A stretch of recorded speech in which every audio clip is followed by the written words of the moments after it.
Тяжело представить праздничный стол в Пасху без кулича. Чаще всего люди покупают его в магазинах, но съемочная группа ИА Удмуртия расскажет, как приготовить самый настоящий домашний кулич.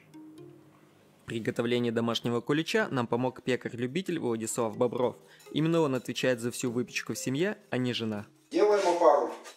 Смешиваем дрожжи, топленое молоко и пол чайной ложки сахара. Делаем слегка на водяной бане. Так быстрее. Замешиваем опару до конца и оставляем ее на полчаса.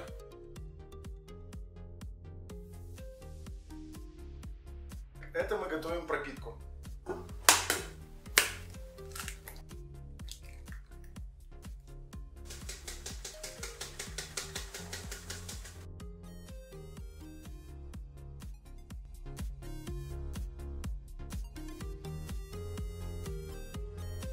Тесто для наших куличей готово, оно получилось достаточно пышным. Владислав, что мы сейчас с ним делаем? Теперь мы его ставим в духовку. Давайте.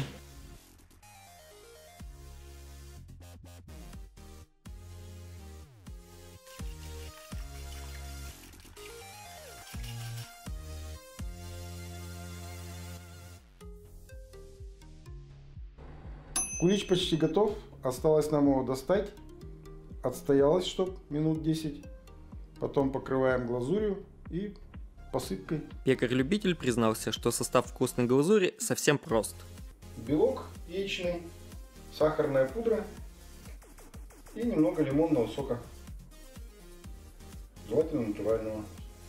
Потом будет посыпка. Наконец наступил главный момент – дегустация домашнего кулича. Наш кулич готов, на вид выглядит очень аппетитно, осталось распробовать его на вкус.